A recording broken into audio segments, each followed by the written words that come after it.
Widowed rancher searched for milk for his newborn, until the neighbor girl knocked with a full breast. Snow fell silently that night, blanketing the rugged land with a soft, deceptive peace. The cabin's wooden walls groaned against the wind, and from within, the flickering firelight painted restless shadows on the floorboards. Ethan Calloway sat by the hearth, his broad shoulders hunched forward, his arms cradling the tiny bundle that whimpered against his chest. The baby's cries were weak now, too weak, and every sound tore at him like barbed wire. He rocked the infant gently, his calloused fingers brushing against her cheek. "Hush now, little one," he whispered, though his voice trembled. The storm outside was growing harsher, and the milk he'd tried to warm had gone sour. His wife, God rest her soul, had been buried just 2 weeks ago under the old cottonwood tree behind the house. The fever had taken her quick after childbirth, and since that day, Ethan had known nothing but silence and the soft, endless cries of his daughter, whom he'd named Hope.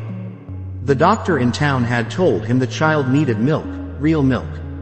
But the nearest wet nurse was 2 days' ride through the snow, and the horse was near lame. The roads were impassable, and Hope had refused the goat's milk. Every hour, she grew paler. Ethan's strong hands, built for rope and reins, trembled as he held her tiny body against his chest. He'd lost cattle before, even friends to the harsh winters, but this loss, he couldn't bear. Not again, not her. He stood, pacing before the fire, eyes hollow with sleepless nights. The warmth from the flames licked at his back, but the cold in his chest was relentless. When the baby whimpered again, his voice cracked as he murmured, "Don't leave me too, sweetheart. Please." Then, over the howl of the storm, came a knock. Faint at first, then firmer. Ethan froze. Nobody came this far out in such weather. He crossed the room and pulled the door open, and the wind rushed in like a wild spirit, carrying snowflakes in breathless silence. She stood there, Anna Reeves, the neighbor girl. 19, maybe 20, her dark hair tangled with flakes of snow, her cheeks red from the cold.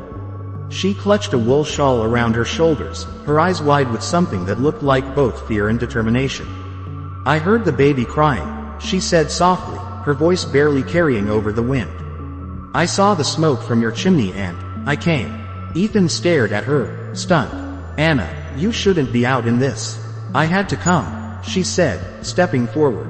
Behind her, the snow swirled in ghostly ribbons, but her gaze was steady, locked on the child in his arms. "She's starving, isn't she?"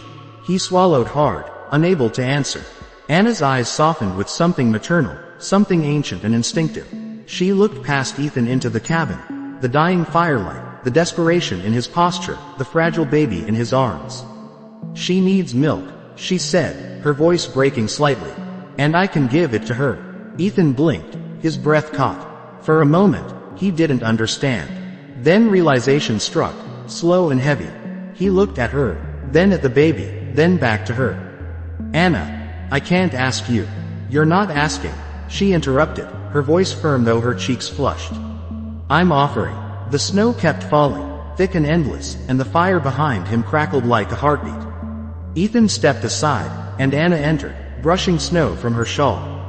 The warmth of the room enveloped her, and for a moment, neither spoke. Only the soft whimpers of the baby filled the space between them. Anna loosened her shawl, her hands trembling only slightly as she gathered the infant from Ethan's arms.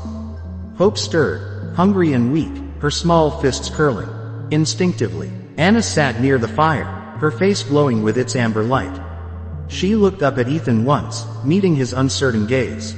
"Turn around if you'd rather not watch," she said gently.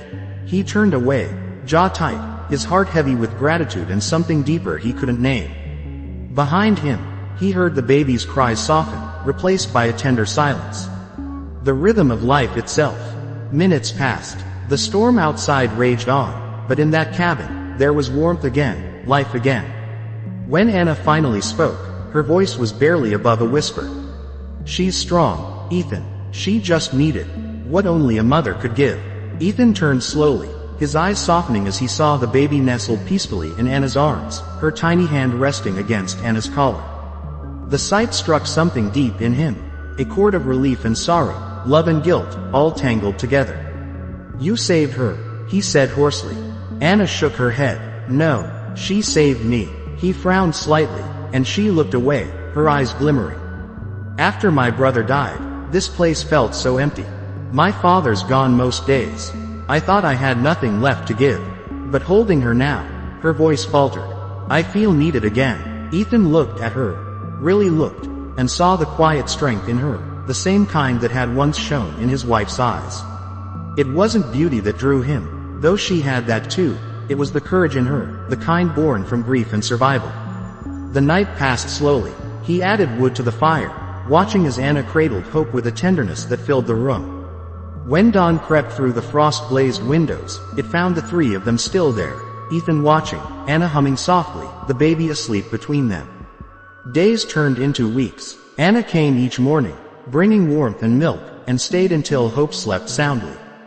The bond between them grew silently, stitched together by small acts, a smile over the cradle, shared laughter as Hope's tiny hands grasped at their fingers, the quiet understanding of two souls who'd both lost and found something in each other. Ethan began to notice things. The way Anna's laughter eased the weight in his chest, the way Hope's eyes followed her, the way the cabin, once hollow and cold, now carried a heartbeat again. But guilt lingered too. He'd loved once, deeply, and loss had carved its mark into him. One evening, as another storm gathered outside, Ethan found her by the fire, humming softly while Hope slept. The golden light framed her face, and for the first time, he felt the walls around his grief begin to crumble. Anna, he said quietly. She looked up, her eyes steady. I don't know how to thank you. You don't have to, she replied simply. She's family now. He hesitated. You've given her life. You've given me hope. The silence that followed was fragile, sacred. Then, as the firelight flickered, she smiled faintly. Then maybe that's her purpose. The snowstorm outside howled like a beast, but inside, warmth grew. Ethan reached out, his hand brushing hers. The contact was brief, but it carried the weight of everything unsaid. The gratitude, the sorrow, the longing. Weeks passed, and by the time the first thaw came, Hope was strong again. The air smelled of wet earth and pine, and the cabin doors stayed open longer each day. Anna still came, though now not just to feed the child, but to stay, to help, to be. One afternoon, Ethan watched her from the porch as she rocked Hope beneath the cottonwood tree. The baby laughed, a sound that scattered the ghosts from the rafters of his heart. He walked toward them, the sun breaking through clouds like a benediction. Anna, he said softly. She turned, and he saw the warmth in her eyes. You've done more for us than I can ever repay. She smiled gently. You already have. How? You let me belong again. He knelt beside her, his hand brushing against Hope's tiny one, then resting lightly atop Anna's. The air was cool, but there was no cold left in him now. Maybe, he said, his voice low, we were meant to find each other in all this snow. She looked at him, her eyes glistening, and whispered, maybe we were. The baby cooed softly, as if agreeing, and Ethan felt the world settle into a kind of peace he'd thought he'd lost forever. As the sun dipped low and the snow melted from the eaves, the rancher who had once walked in silence now found his heart full again. And beside him stood the girl who had come through a storm with nothing but courage and compassion, and who had given him back his life. Inside the cabin, the fire burned steady. The warmth lingered, the air thick with the soft breath of love reborn, and the gentle rhythm of three hearts beating in time. The snow had melted into quiet streams that trickled through the valleys, leaving the land softened, reborn.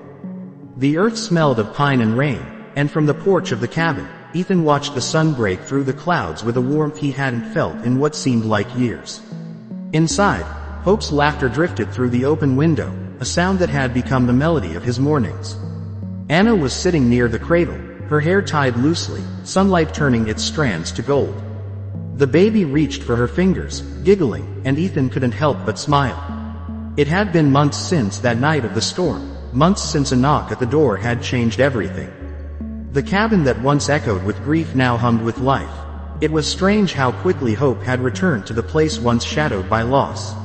Ethan leaned against the porch post, the wood warm beneath his palm. The air carried the scent of new grass, and birds called from the trees, as if the whole world had decided to begin again. He thought of the long nights after his wife's death, the loneliness, the guilt, the silence.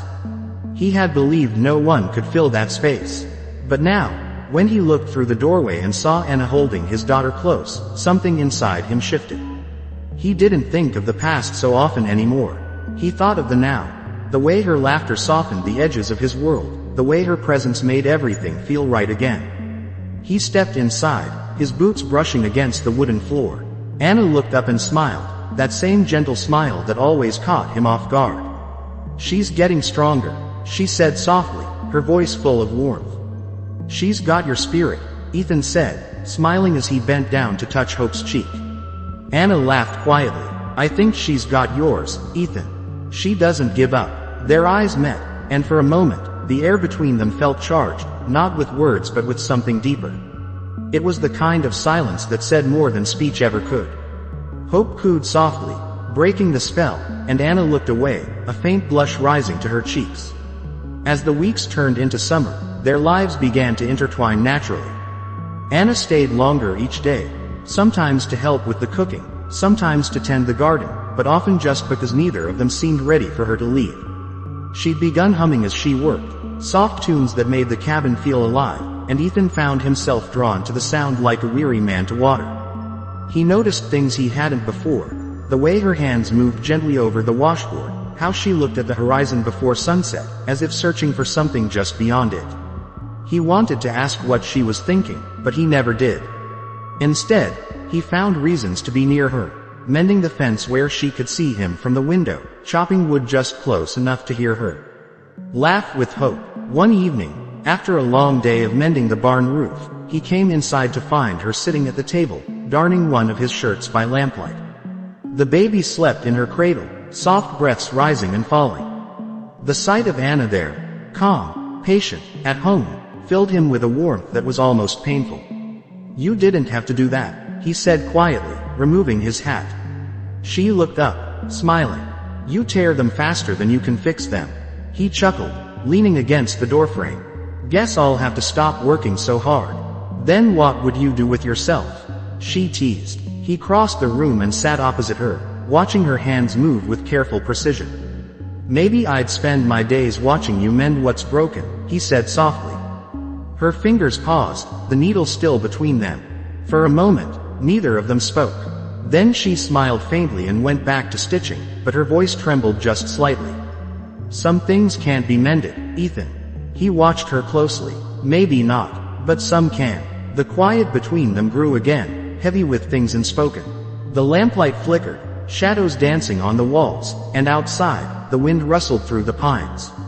He wanted to tell her everything, that she'd brought him back to life, that she'd given Hope not just milk but a mother's love. But the words caught in his throat, because saying them aloud would make them real, and he wasn't sure he deserved that kind of peace yet. It was the next morning when Anna found him by the corral, tightening the fence posts. She carried Hope in her arms, wrapped in a light blanket, her eyes bright from the morning sun. "You work too hard," she said, watching him. He smiled. "Old habits." She leaned against the rail, rocking the baby gently. "You ever think about leaving all this behind? Starting somewhere new?" He glanced up, squinting against the light. "This land's all I've got left of her." Anna nodded slowly. "I understand. But sometimes," he admitted, setting the hammer down, "I think maybe she'd want me to move on. To build something again. For Hope." Anna's gaze softened. "You already are." That night, Ethan couldn't sleep. The moonlight fell through the window, pale and cold, and he found himself thinking about what Anna had said. He turned over the thought again and again, the way he used to when he tried to solve problems on the ranch.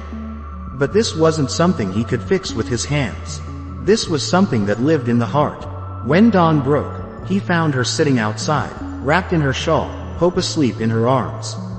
The morning light made her look almost otherworldly, like a part of the landscape itself, gentle, steadfast, and impossibly alive. He sat beside her quietly. For a long time, they said nothing. Finally, Anna spoke. "You ever think about how life can change in one night? A storm, a knock on the door, and suddenly everything's different."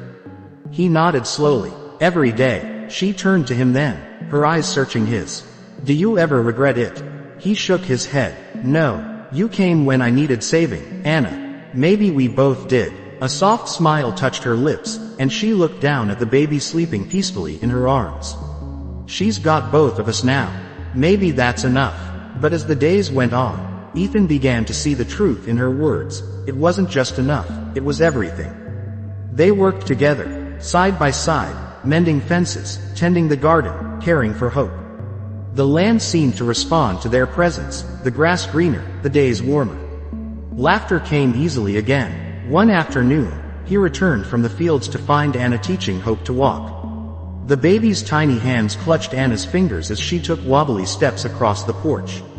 The sound of their laughter carried through the air, and Ethan stopped, watching from a distance. Something inside him stirred, a longing so deep it nearly broke him. When Anna looked up and saw him, she smiled, her eyes shining. "She's getting brave," she said. "She takes after her mother," he murmured, the words escaping before he could stop them. Anna froze for just a moment, then looked down at the child, her smile softening. "Maybe she does." That evening, after putting Hope to bed, Anna stood by the window, watching the sunset. The light caught her face, painting her skin in hues of amber and rose. Ethan stood behind her, unsure how close to step.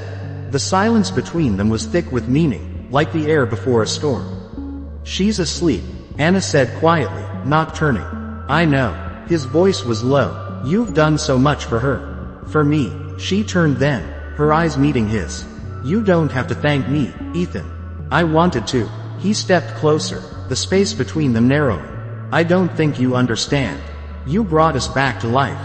Anna's breath caught, her hands trembling slightly.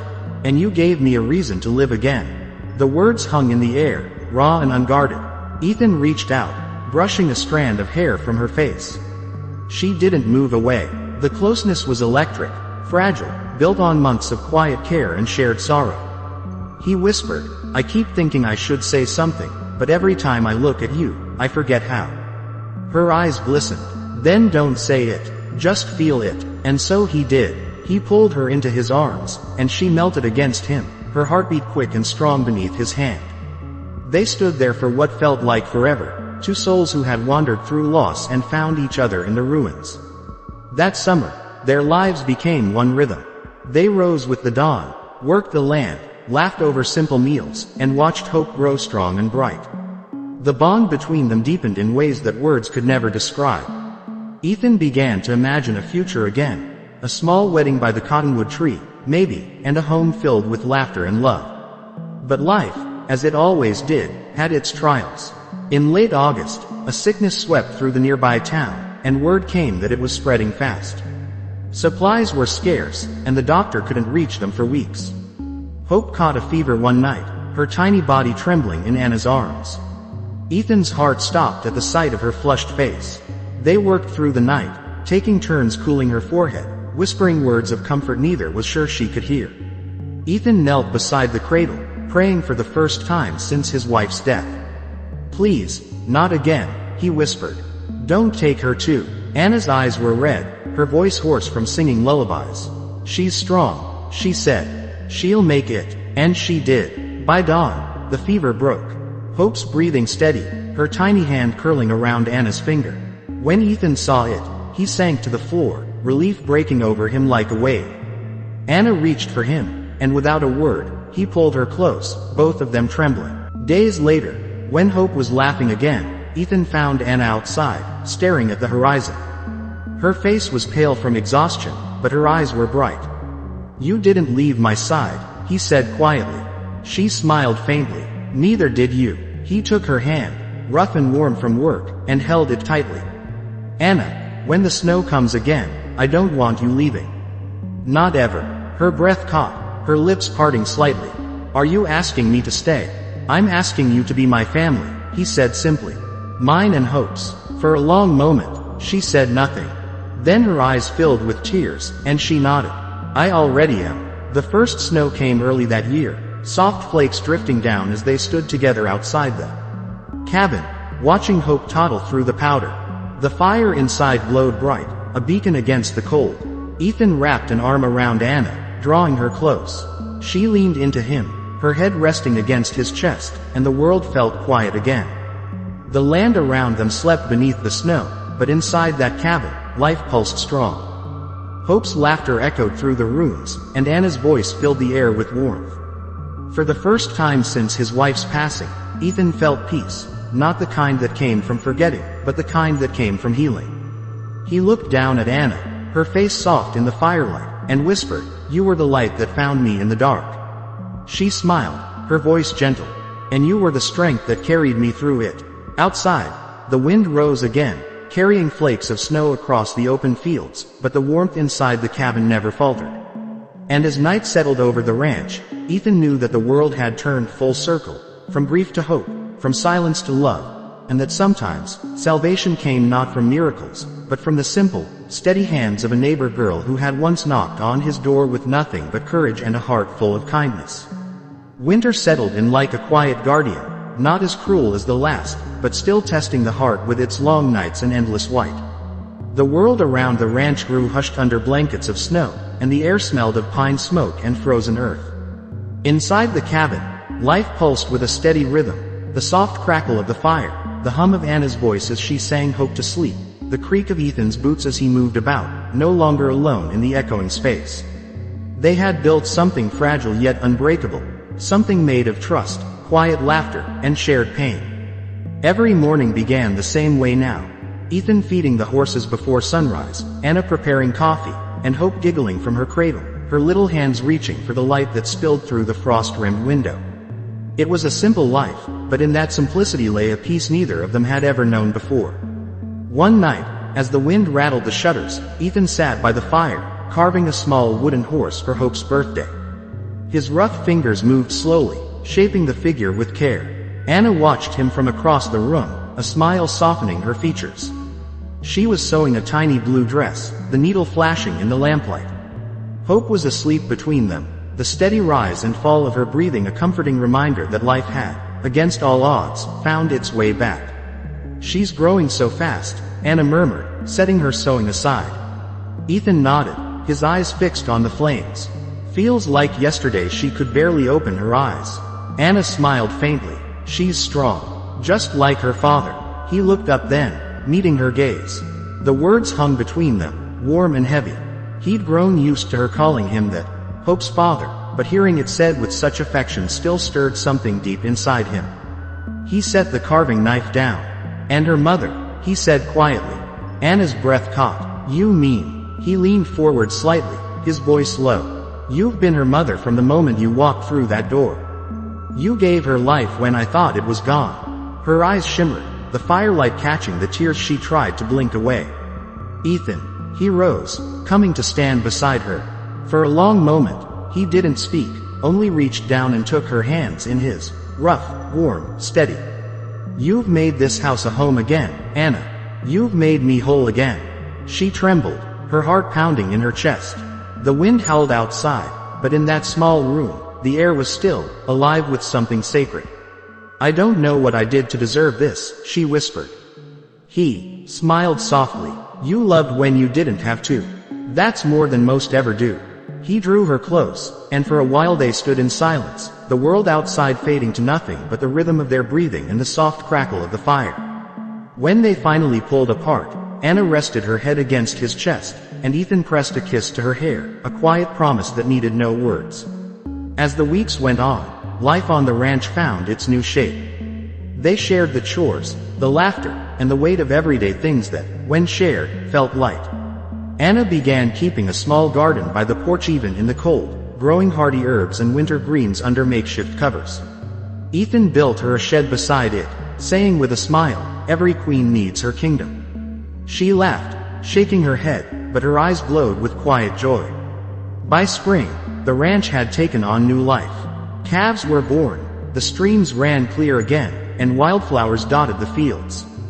Hope learned her first words, toddling through the grass with laughter that filled the air like music.